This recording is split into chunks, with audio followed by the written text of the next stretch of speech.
Hello students, আমি উষসী চৌধুরী চলে এসেছি অপারেটিং সিস্টেমের পরের টপিক নিয়ে। আজকে আমাদের টপিক হচ্ছে FCFS শিডিউলিং অ্যালগরিদম, মানে first come first serve. First come মানে প্রথমে আসো প্রথমে সার্ভড হও, কথাটাতেই আমরা বুঝতে পারছি। তো এখানে দেখো আমরা নিয়ে নিয়েছি প্রসেস। কটা প্রসেস আছে? 4টে process. Arrival time and burst time. Arrival time মানে যখন প্রসেসটা সিপিইউতে এসছে সেই টাইমটা, আর বার্স্ট টাইম মানে হচ্ছে এক্সিকিউট টাইম, মানে কোনো একটা প্রসেস তার সিপিইউতে এক্সিকিউশন হতে কতটা টাইম লাগছে সেইটা। এখানে FCFS এর ক্রাইটেরিয়া, মানে ক্রাইটেরিয়া কিসের উপর, মানে FCFS টা কিসের উপর ডিপেন্ড করে, সেটা হচ্ছে অ্যারাইভাল টাইম, মানে যার অ্যারাইভাল টাইম আগে, মানে যে আগে এসছে তাকে আগে সার্ভ করো বা তাকে আগে এক্সিকিউট করো। তার মানে কি আমার ক্রাইটেরিয়া হচ্ছে অ্যারাইভাল টাইম, ঠিক আছে? আচ্ছা, মোড মানে মোড হচ্ছে নন প্রিএম্পটিভ, মানে একটা প্রসেস যখন এক্সিকিউট হবে সেটা পুরোপুরি ভাবে এক্সিকিউট হবে, সেটা কখনো মাঝপথে আবার রেডি কিউতে ফেরত যাবে না, সেটা হচ্ছে নন প্রিএম্পটিভ মোড, ঠিক আছে? ওকে, তাহলে এবার আমরা একটু দেখে নেব গ্যান্ট চার্ট। গ্যান্ট চার্টে আমরা দেখি যে কোন প্রসেসটা কিভাবে অ্যালোকেট হচ্ছে, ঠিক আছে?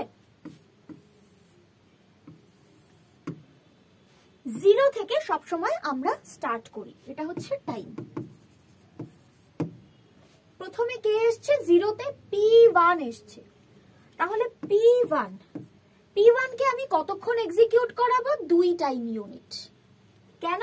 পুরোটাই এক্সিকিউট করে দেব, কারণ হচ্ছে আমরা জানি এটা নন প্রিএম্পটিভ, তার মানে একজন যখন এক্সিকিউট হলো সে পুরোটা এক্সিকিউট হয়ে গেল, তার মানে এটা হয়ে গেল। এবার 2 হয়ে গেছে, এই 2 টাইমে আমি দেখব কে কে অ্যারাইভাল হয়েছে।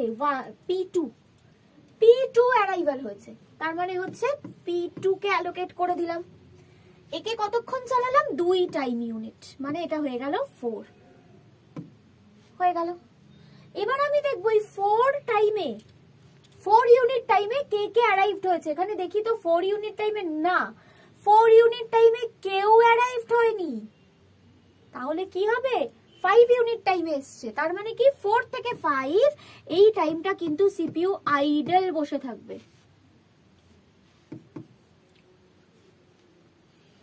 5 ইউনিট টাইমে কে এসছে? P3।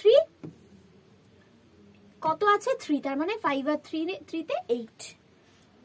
P4 এসছে কততে? 8 এ তো সবাই চলে এসছে, P4 ও চলে এসছে, তাহলে P4 এখানে কত আছে? 4 ইউনিট টাইম, তাহলে 8 আর 4 12, ঠিক আছে? এই হয়ে গেল আমার গ্যান্ট চার্ট।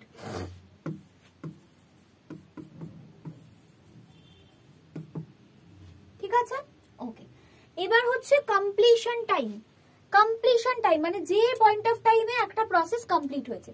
P1 কততে কমপ্লিট হয়েছে? 2তে। P2 কততে কমপ্লিট হয়েছে? 4-এ। P3 কততে কমপ্লিট হয়েছে? 8-এ। P4 কততে কমপ্লিট হয়েছে? 12-এ। Turnaround time. Turnaround time মানে কি?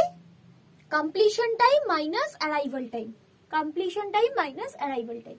তাহলে 2 মাইনাস 0 2, 4 মাইনাস 1 3, 8 মাইনাস 5 3, 12 মাইনাস 6 6, ঠিক আছে? এবার হচ্ছে ওয়েটিং টাইম। ওয়েটিং টাইম মানে কি? Total turn around time minus burst time.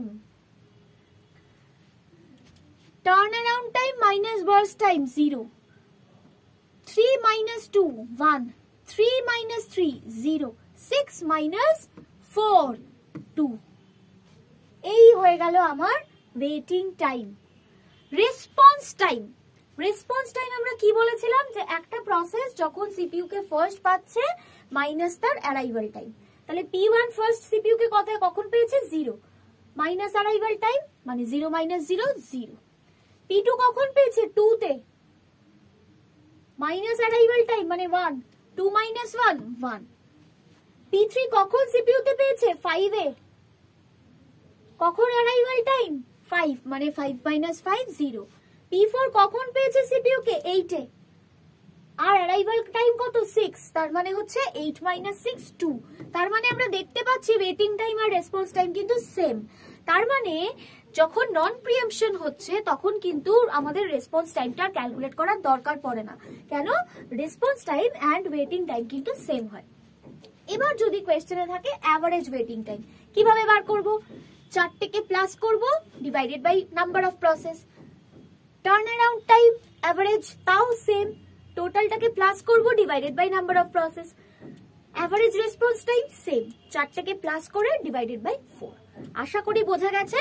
চলে যাব আমরা পরের ভিডিওতে।